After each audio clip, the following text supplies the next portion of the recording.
Hey everybody, this is Eddy Dacius. This is 2023. We have our first episode for the year. This episode is brought to you by Flippa. Flippa is a number one marketplace to buy business online. So we have the CEO Blake with us today, and we're gonna have a great time. And let's introduce our sponsor for today. Do you want to maximize the value of your commercial property and achieve optimal productivity and efficiency in your day-to-day business operations? That's where Dacius Facilities Management can help.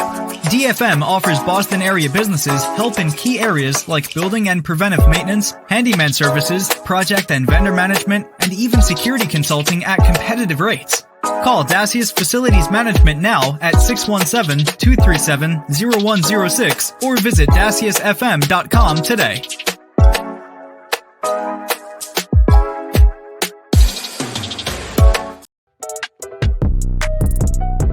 For years, you've been feeling lost with no self-esteem or confidence.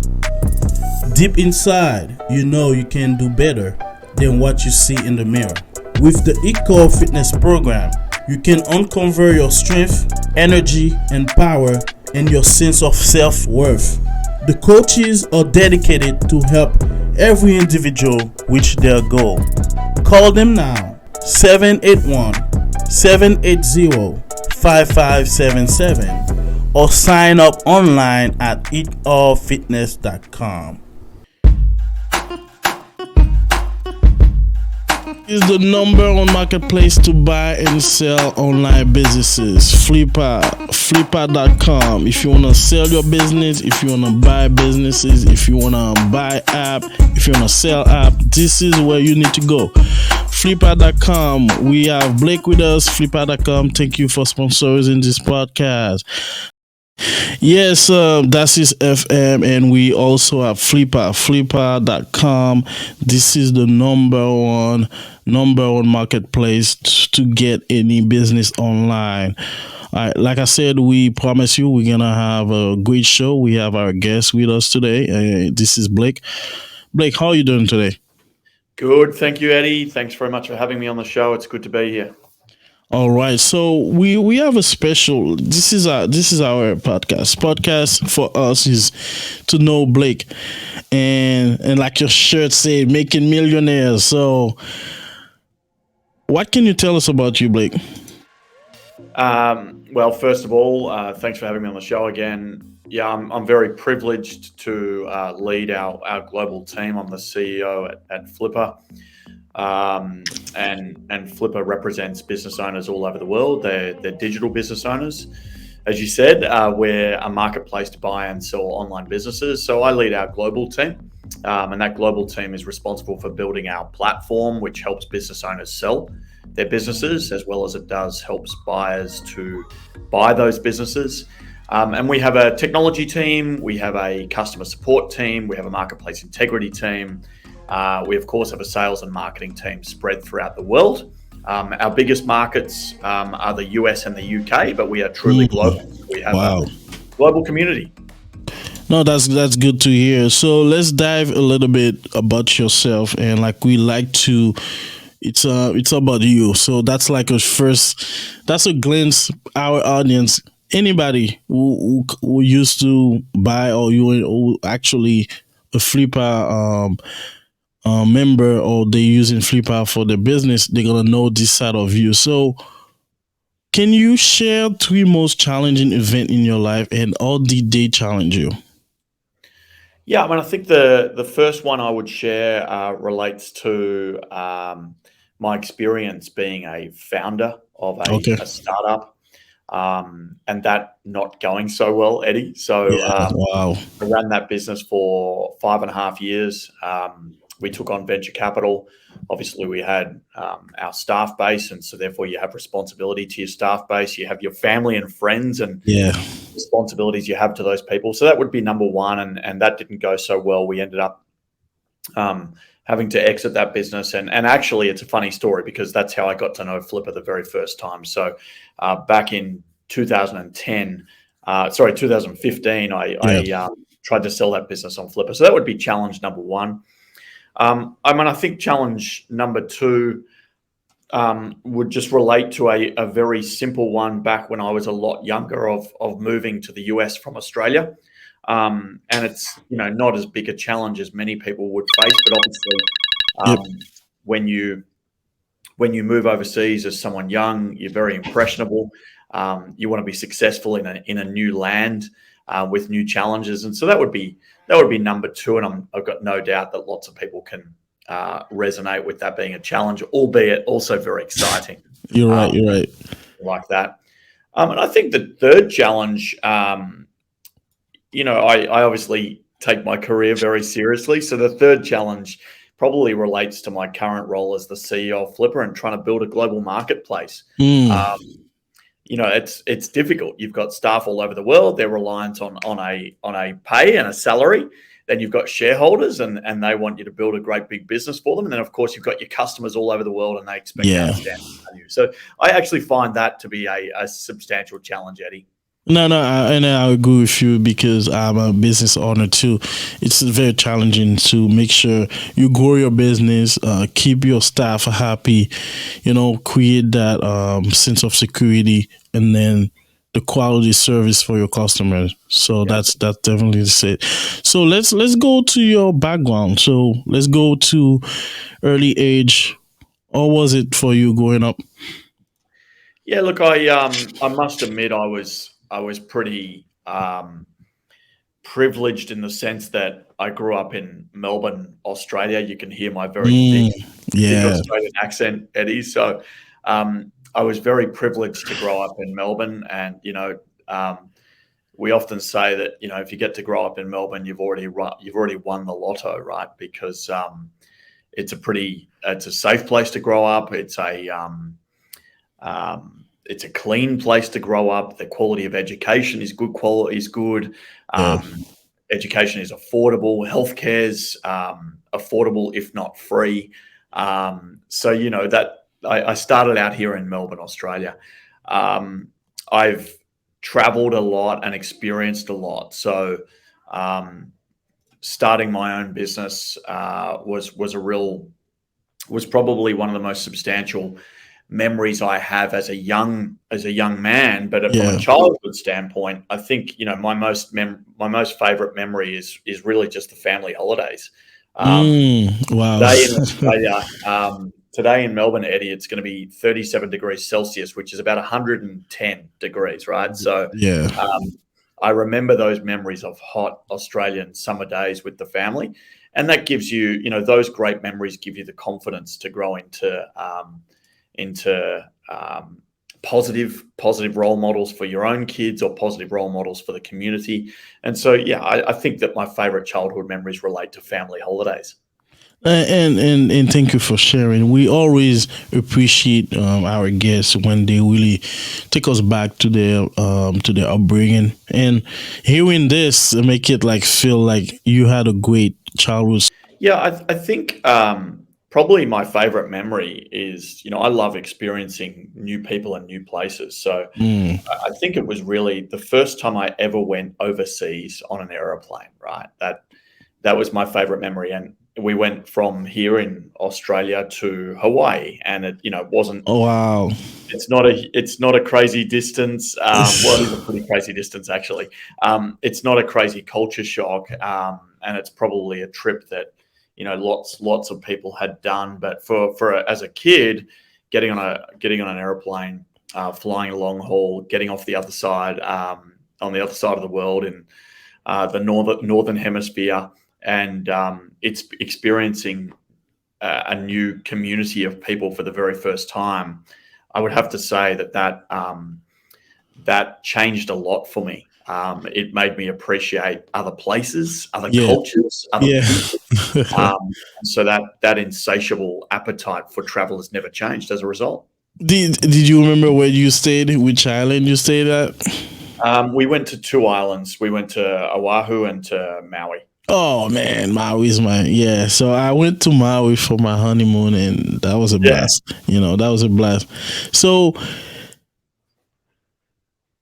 Blake, and I had a sense that you are a well accomplished person. And what is the best compliment you ever gotten?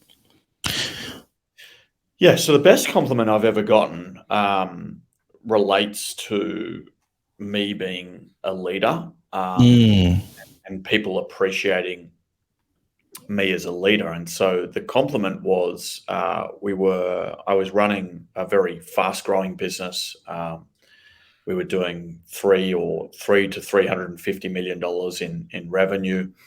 And the compliment I received was from a gentleman who he came up to me and he said, "What I love about you is no matter how busy you are, no matter who comes up to you within the business and asks for your help, your assistant, or your counsel, you will always immediately say yes and find that time for us to be heard, for us to be listened to, and for us to be consulted with." And that's the best compliment ever. And I still think today that if you can turn around to whoever it is in your life and give them that time and energy they want and expect of you, that's a great thing to be able to give back. And I will follow with this question. So if you had to assess yourself, so what type of leader you think you are? Yeah, so as much as I try not to be Eddy, I'm pretty intense. I like things to happen and happen very quickly. And so I think the first thing I would say is I'm very decisive. So I don't make people wait. I make decisions very, very quickly. And I think that that's helpful for everyone to understand direction. The second thing I would say is I'm extraordinarily hands-on. So my view is that I'm a servant to other people and their ability to succeed. And so I want people to ask for help so that I can give them help today so that tomorrow is a bit easier for them and for us as a company. So I would say that I'm a servant to my staff.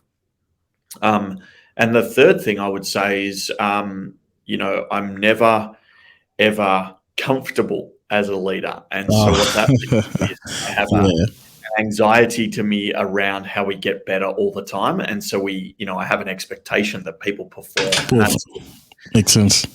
That's a tough thing for some people, but I think it's helpful for people to have that level of energy around. Makes sense. Let's go back to you being Blake. I'm picturing Blake in high school. What was your dream job in high school? And so this is a three-phase question. What was your dream job in high school, in college, and now? So this is such a boring answer from me. So my dream job in high school was to be a lawyer, but I had no idea what that meant. Right? Okay, makes sense. Like many high school students. And so the problem is that still today you see these traditional jobs up on a pedestal, everywhere from Hollywood to the local community, right? Doctors, lawyers, it's still the same narrative for the most part, isn't it? And so very boring answer for you, Eddy, but my dream job was to be a lawyer. I couldn't think of anything worse than being a lawyer right now, I must say, but that's just me. I agree. In college, I started to have a better sense of entrepreneurship and creating businesses and starting businesses that solve problems. And so I didn't know what that would become, but I had a view that I would experience the world and experience enough different organizations in different types of categories. Like I've worked in publishing, I've worked in accounting software, I've worked in e-commerce, I've worked in the travel industry. I started to think about entrepreneurship. And so that's not really a dream job, but I certainly had a view that I wanted to become an entrepreneur. Now my dream job, I'm doing I get to help business owners sell their businesses. And the best thing about that, Eddy, is when you sell someone's online business, you actually made a moment that matters to them forever, because you can sell someone's business for $25,000. You can sell someone's business for $2.5 million. You can sell someone's business for $25 million. It doesn't matter. The fact that they're receiving a cash check for the hard-earned effort that they've put in business, their perspective is now different, and forever they can say that they've sold a business, and that's a skill many people don't have. And Flippa makes that possible. And so my dream job is now because of how many great moments we make. So if you had to, what one thing you wish you knew before you started your career? Like, is there anything you wish you knew before you started this great career of yours? Yeah. I mean, the first thing I would say is that it's really bumpy. And most people, when you're a teenager or you're a high school student, because a lot of people, in particular your parents, are unlikely to share how bumpy it might be. Yes. I think you have this perspective that careers are meant to be very linear, and they're not. So the one thing I would tell myself is that it's bumpy, and therefore all of the times you get knocked down, they feel really bad, but in reality, they're not that bad, and you can keep on getting up. Wow. Great to hear. And that's exactly what people said from this podcast, where they're talking about things they wish they knew before they started their career. So let's go to, like I mentioned, you wear many hats, but I might guess this answer. Which of your accomplishment you're the proudest? Let me ask this way. Look, I think I'm going to say I'm proudest of my ability to navigate multiple industries so that I have a rounded view of the world, at least from a organizational standpoint. Okay. And so a lot of people have asked me, the reason I say that, Eddie, is because a lot of people have asked me how I did that. A lot of people have said, how do you have a career change? How do you change industries? Right? A lot of people find that really difficult. Yes. And so having heard of how many people who say, well, I'm doing this now, but I'd like to do this instead, I've essentially changed industries with almost every job. I've essentially changed industries every 4 years. And I've done that now for 25 years or 22 years. So the thing I'm most proud of is my ability to successfully navigate different industries and still find enormous growth. Wow. But would you say, let's say you had to give somebody advice now, like somebody and I think you probably do with all your people you meet. Which advice, like piece of advice, you will give somebody who's studying the career or who want to be someone like you, who's in entrepreneurship, who's looking for the next opportunity? What advice would you give them? The advice that I would say is, don't worry the job you're doing, worry about the impact you're having. And so what I've always done is I've asked my manager or my boss, what are the problems you have? Can I help you solve them? And what is it you want me to do to have the most impact? Impact on the customer, impact on our revenue, impact on whatever it is, the project.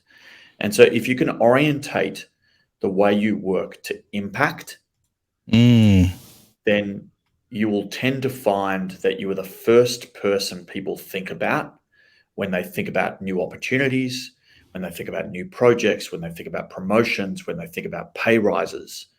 You rise to the top of the list when you have an impact. Wow.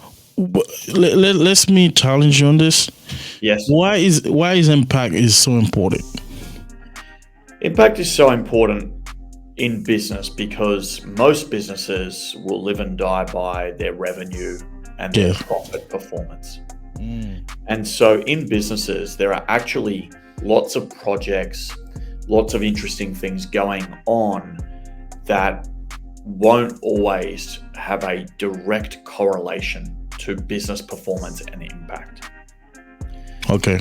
If you can get closer to those projects, particularly in challenging markets like we're in right now and are likely to go through for the next 12 to 24 months, where there might be layoffs across multiple different industries, where the recession may have an impact. Yeah. What you want to do is orientate yourself to a business's financial performance, because if you can do that, you are less likely to succumb to pressures that business may have. And so impact is important because businesses need to make money to stay alive, to keep their customers happy, and yes, you to remain employed. And so a lot of people try to think about themselves in a small box related to the to the levels of work that they do. What you have to do is ask people within the organization which pieces of your work are most important for the business, and then do those pieces really well. Wow, well said. And I agree. This is great to hear from Blake. So, like I said, this episode is brought to you by Flippa. Flippa is the number one marketplace if you're looking to buy or sell your business online. So, Blake, let's go to this question, because I feel like people, especially when they start their career, they might feel there's something called imposter syndrome. Yes. Where they don't feel like they don't belong, or they feel like they're not ready, or they're not smart enough. Yes. Have you ever experienced this? Yes. Right now. being the CEO of a fast growth tech company, you often look at those businesses and you say to yourself, wow, wouldn't it be great to be in one of those? Wouldn't it be great to run one of those? Wouldn't it be great to be a senior leader within one of those? Yeah. And so right now I'm privileged with that opportunity. But yes, I feel imposter syndrome all the time. So what allow you to go forward or keep going? Because for some people, this might be a big issue or might affect their ability to be effective. So what allow you to keep grounded and to help you keep going? So we all need feedback, positively or negatively. And the problem is most people don't ask for it, right? Yeah. And so I've only met a few people in my career who are really good at giving feedback on a regular basis that is constructive and helpful. And as a result of that, what I encourage people who have imposter syndrome to do is to ask for feedback. Because if you are really good at what you do, and actually most people who suffer imposter syndrome are good at what they do, they wouldn't actually be suffering if they fast track got to that position, right? So the key for me is to actually consistently seek out feedback and explain to people that you want to know whether you're doing a good job by them, whether you're doing a good job in the eyes of in my case, the board and the shareholders and my staff and team and our customer feedback and these types of things. So I read our customer feedback. I take it personally. I ask our staff all the time for feedback. Can I do something better? Can I do something for you to help? I ask our board, can you please provide feedback, right? Now, it doesn't matter whether it's positive or negative. The point being is you can reflect on that to improve yourself. And over time, that imposter syndrome fatigue starts to expire because you've gotten enough perspective on what you're doing well. And I think you did a great job. This is definitely great to hear, and I think your answer will resonate to a lot of our audience. Who has been your most important professional mentor? Because as leaders, we don't hear that, so this is great for Divine Purpose Podcast to have a chance to interview a CEO of a big company, but we don't hear that part of, I have mentors, I have people who I relate to. So who have been that person on as a cornerstone to kind of guide you to where you want to be? What I find mentorship and finding mentors really difficult. And I must admit, I've always struggled with the idea of having mentors, because I think that they're really good at a moment in time, but they're unlikely to be a career-long mentor. I mean, I would say right now I'm heavily reliant on the advisory of our board members. So they're two founders, Matt and Mark, and our chairman Andrew, and then our Series A investor. And so, are they mentors? No, they're not. But I'm heavily reliant on their counsel. And so, unfortunately, it's not a good answer for you, because I don't think I have one most important professional mentor.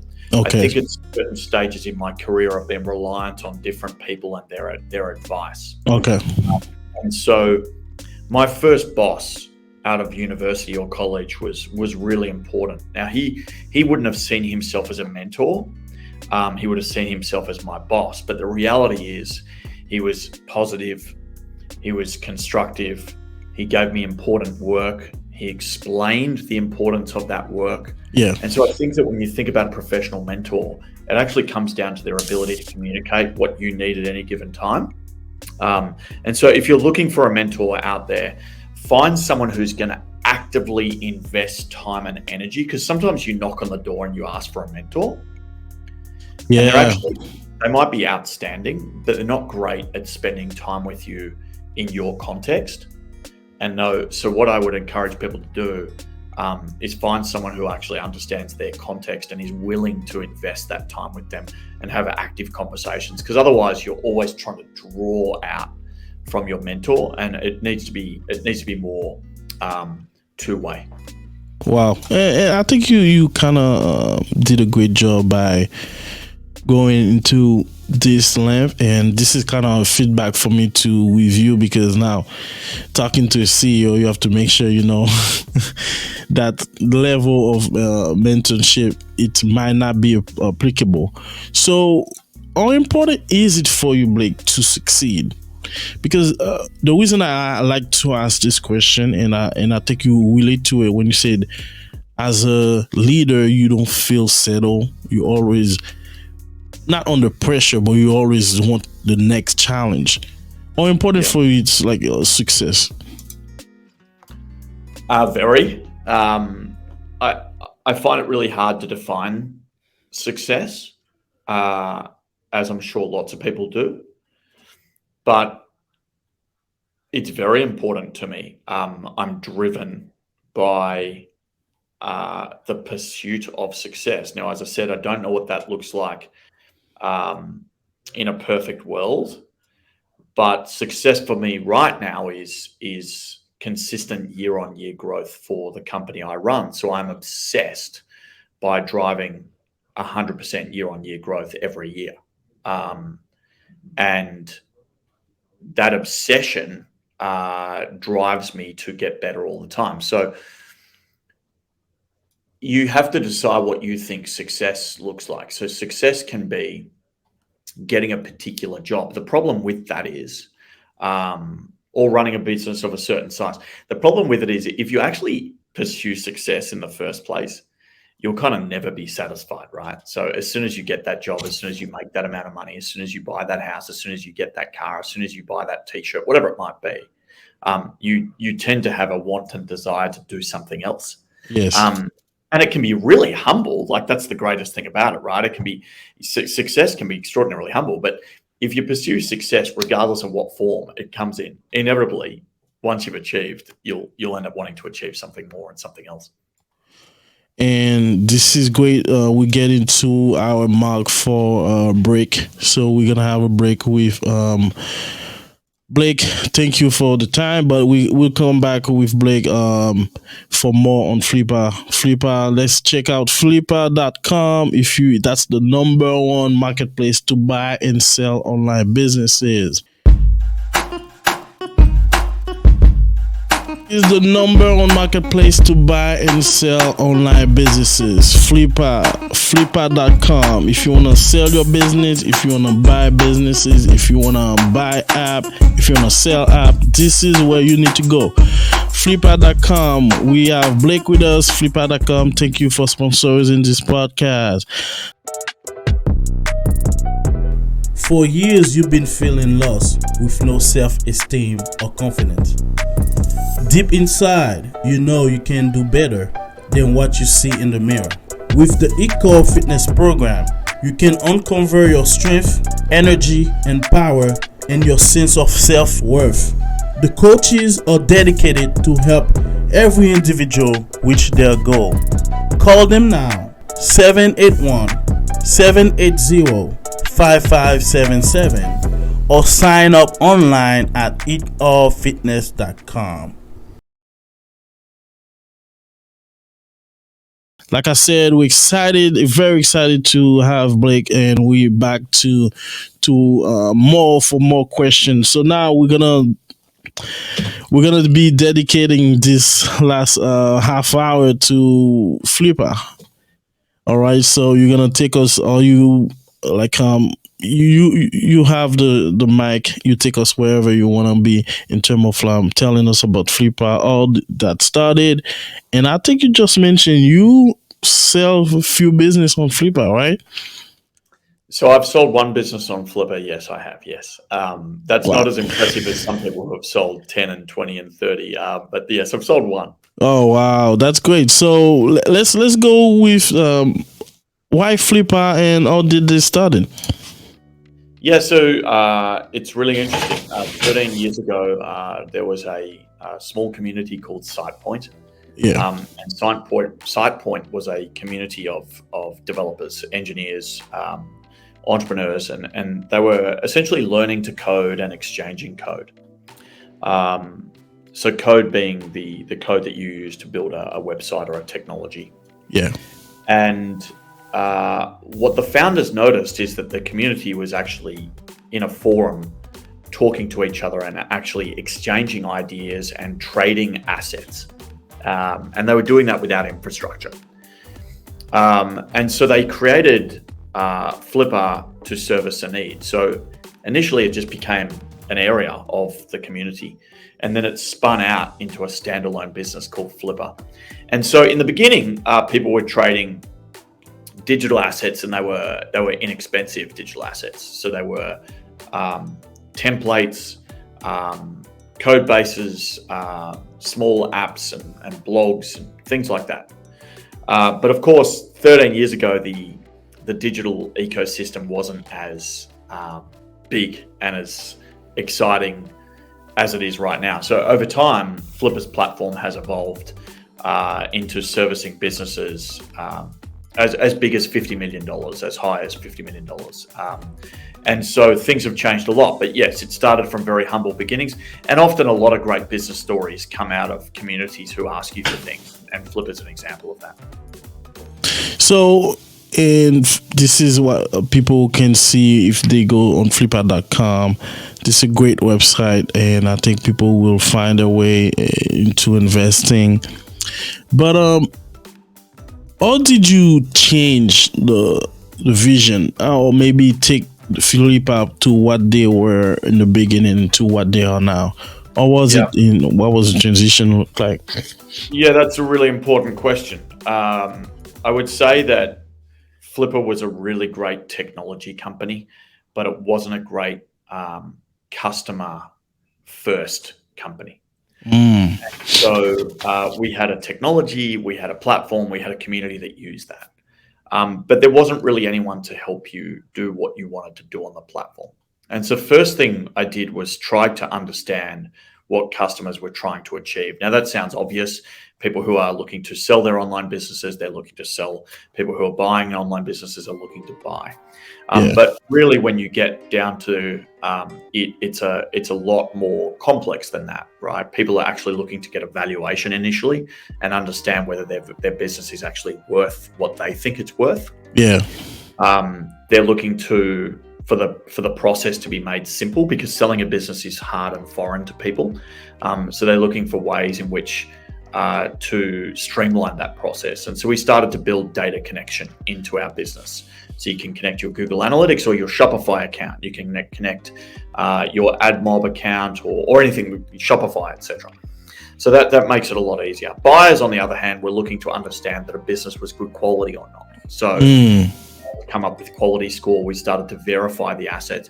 And then finally, we added human level advisory. So we actually stuck a great number of people who have experience buying and selling businesses on top of the platform to help our customers get deals done. And so we now, yes, we have the technology and that underpins everything we do, but we now have the people on top of it. And so what I did when evolving the vision was to talk about the two types of customers we wanted to represent. So high quality business owners. So we had to define what a high quality business owner was. And then acquisition fit buyers. So acquisition fit, there's a lot of people who say, I want to buy a business. Yeah. But when I evolved the vision, I said, well, we need to actually figure out in this large community, who are the people who are likely to buy and what help they need to go on to buy. So due diligence services, financing, all of the types of services that you could expect someone wants when they go and buy a business. So for me, it was about evolving from tech to customer centricity, and from being a platform which wasn't perceived to provide you help to a platform which was perceived to provide you all the help you needed. So this is a quick, like a trick question. What was your biggest sale on Flippa? The biggest sale last year was a $35 million sale. Okay. App, an iOS and Android app. So on your phone, you have all these apps, right? Yeah. And the biggest one we sold for the year was a $35 million app. Wow. That's great. So how can people get, so can you take us through the process? So like I said, people who are not familiar with Flippa, or they can get to it and get the ball rolling and start investing or buying or selling. Yep. So go to flippa.com. The first thing I would encourage people to do is write down their skills. So what are you good at? Are you good at writing content? Are you good at editing images? Are you good at buying product? Are you good at making candles? Are you good at, what is it you're good at? Write down what you're good at, okay? Your skills. Once you write down your skills, you can then orientate to a certain business model. So if you're good at writing content, like articles and things, you might be in a good position to buy a content website. If you're good at buying product, if you're a really good salesperson, if you have some logistics experience, those types of things, perhaps e-commerce is a good fit for you. So you're trying to match your skills with business models. And so the business models that we represent are e-commerce, subscription, software as a service, content and advertising, and then of course apps. And apps can make money in multiple different ways. But that would be the first way I would think about it. The second thing I would do is I would browse Flippa and look at businesses which match up to those skills and that business model. And I would just stare at them. I wouldn't buy them. I would stare at them. And I would try to get a feel for what the business owners talk about and see if you can start to understand how those businesses make money and what makes them tick. Let's say, for argument's sake, you're ready to buy and you think you have a $50,000 budget. First of all, I want you to divide that by 10. So for whatever budget you have, I want you to divide it by 10, because if you're making your first ever acquisition, you actually want to go in firstly with less risk, yes, and more upside. And you want your potential losses to be something that you can absorb. Now, most people don't lose, most people win, hence the nature of us being a platform with lots of people coming back and buying and selling multiple times. But the point is, if you've never done it before, it's a little bit like buying a property and wanting to renovate that property and make a return on the rental market for that property. Or it's like buying stocks for the first time. We are actually talking about an asset. A business is an asset. Asset, yes. You have to imagine yourself running that asset and being able to achieve what the prior business owner has been able to achieve. So that if they were able to achieve $5,000 a month in revenue, all you're trying to do is achieve exactly what they were trying to achieve. And you can do that for the first year. Once you've gotten through the first year of consistent performance at about the same level as the prior business owner, now you can think about optimizing for growth. This is not a slow, this is not a fast, this is not a get rich quick scheme, right? This is about making a very dedicated decision to running a business and operating that business at least the performance of the prior owner, and then over time making it better and better. Wow. You couldn't say it more. So now let me go with this question, because I feel like as a business owner, who evaluate the business? So if somebody have a business and they want to sell $1 million, like they have like a website, and so who decide the value of the business? So there's two things. The first thing is Flippa will value the business, and we will do that using our historical sales data. Okay.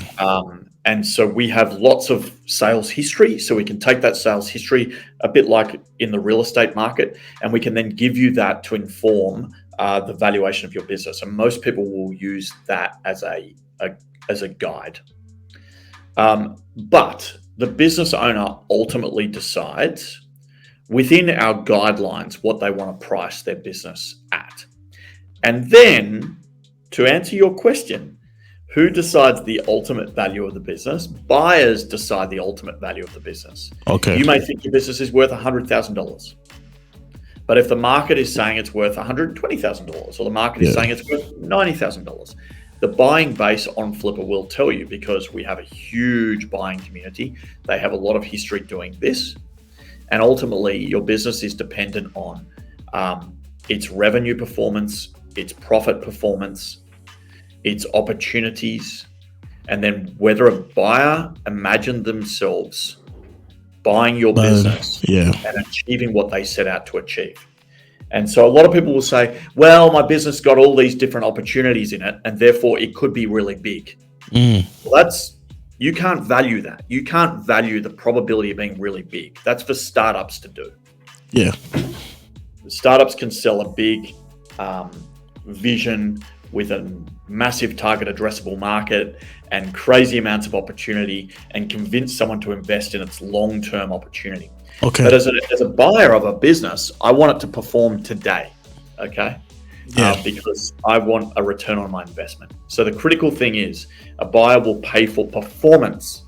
They look for opportunity, but they pay for performance. The buyer decides the ultimate value. All right, so I think this is time for Hot Topic. Hot Topic is a segment where we talk about question people would have a chance to ask Blake today. Let's go with Hot Topic.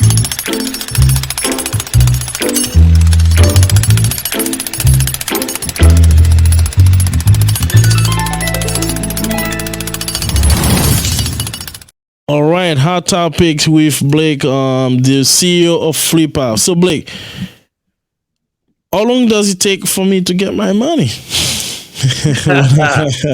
when I sell the business, money. So if you're selling a business on Flippa, the average sale time is about 3 months. Okay. Okay. Now, some assets that are less expensive, maybe up to $50,000, they can sell within 24 or 48 hours because there's lots of people who want them. But an asset that is selling for $500,000, $1 million, $5 million, inevitably buyers will conduct a huge amount of due diligence and understanding, and try to get an understanding of the performance, and therefore it takes a little bit longer to sell a bigger business. Okay.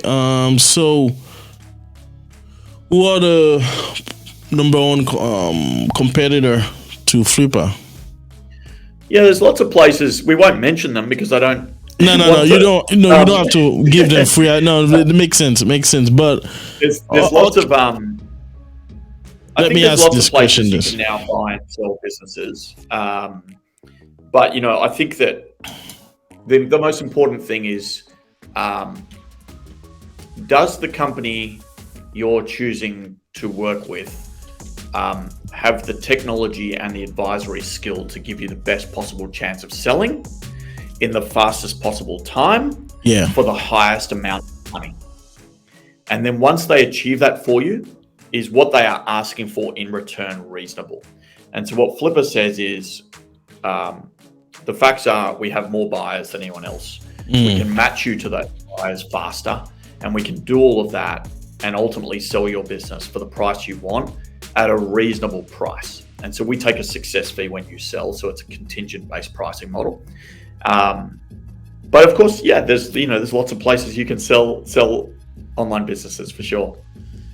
And let's say because with our audience, and you had an audience like people ready to be on Flippa now, and what can you tell them that will make them take Flippa versus getting somebody else or another website? What would be the unique reason they have to choose Flippa? I think the biggest one is access to the world's largest buyer pool for digital assets and online businesses. And so you're more likely to find a match, and then the price, right? So most, if you sell through a broker that we are not in partnership with, most of them will charge you double what Flippa charges. And so two reasons: one, access to buyers, and two, the price you will pay to sell is a lot less. Do you think so? How do you see the future with Flippa? Yeah, so we like to, our vision is to become the investment bank for the 99%. And so there's lots of people who will support big business owners, right?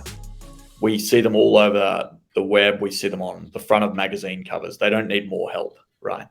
Our vision is to provide all of the assistance, services, and technology that businesses of all sizes require to be able to sell. And so the investment bank for the 99% is our vision. And what that means is continually adding the services and the advisory and the ability to match at scale that business owners all over the world need, regardless of where they operate, regardless of the platform they choose.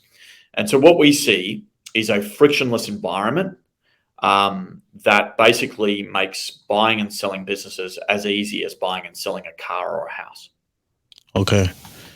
So can you share a few challenging you guys are seeing? Because we're looking at okay, let me phrase that question like this. AI is the new the new norm now, and everybody's like, that's the trend. Everybody want AI. So looking at the vernacular in the future, so what is Flippa doing with the new software going on? Yep. I think there's a few things. So one, we are playing around with AI as a function of providing multi-language support for our marketplace. So if you have a French language buyer or seller, they should be able to use Flippa seamlessly. And at the moment they can't because it's in English. So the first thing we've done is, we've used ChatGPT to translate our valuation experience into 50 different languages. And so in the past, that would take you a long time, right? Yeah. But now we have a valuation bot, which will help business owners all over the world, regardless of the language they speak, to get an instant, accurate valuation. So that's kind of piece number one. Piece number two relates to buyer matching.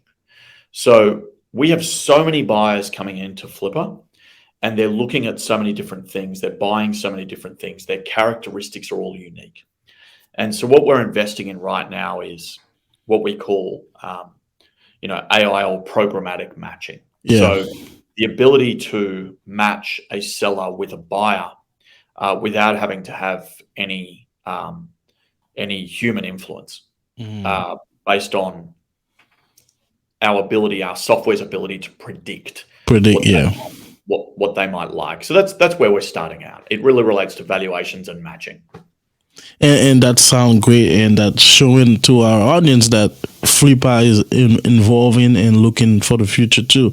So this question will basically focus on you as the CEO and to kind of share the light, because I feel like people need to understand, and most people are looking for culture.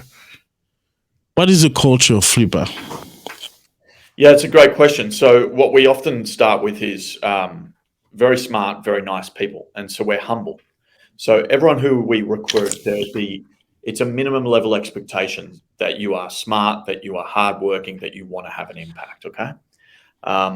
So that's it. That's an assumption. That's a given. But then, are you humble? Are you a nice person? Are you the type of person that people want to be around so that you can get the best out of yourself and so that you can give yourself to others to help them get the best out of themselves? So what we say is, first and foremost, non-negotiable, smart and nice.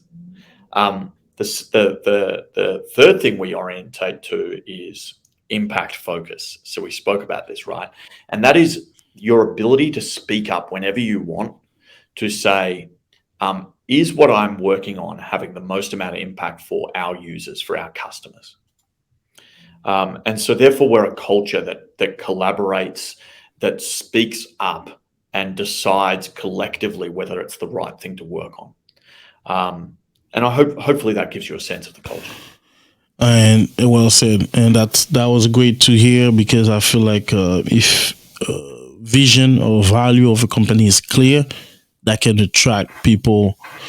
So looking at, you said that Flippa is mostly, it's around the world, but it's mainly in the UK and the US. So which market you're looking at, you're looking for to conquer?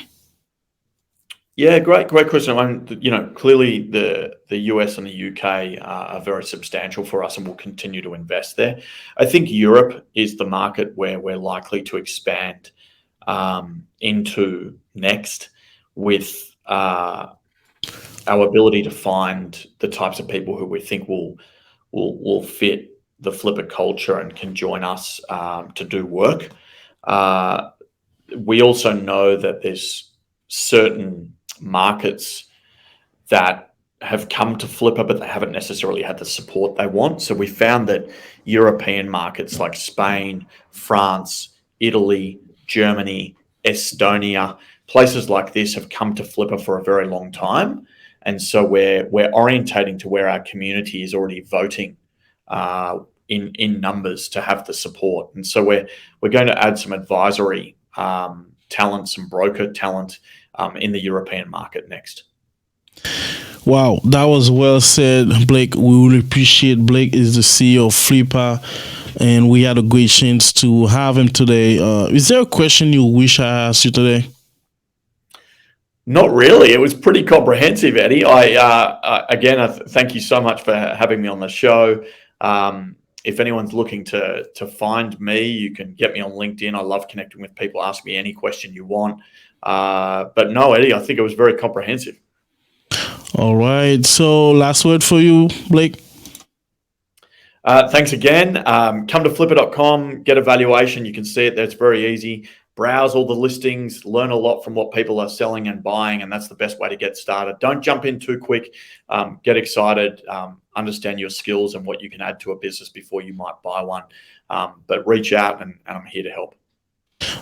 There's a question I wish I asked you. Is just in your free time, what do you do? If I, let's say you're not working, what will I see? What will I find you doing in Australia? So you'll find me hanging out with my wife and my daughter, spending a lot of time. It's summer in Australia right now, so I'm spending a lot of time with my daughter at the swimming pool, helping her to learn how to swim, because it's just an important life skill, I think. Yeah. So helping her to swim. She's only 2.5, so she's learning to ride the scooter for the first time. So helping her do that. Going for a run.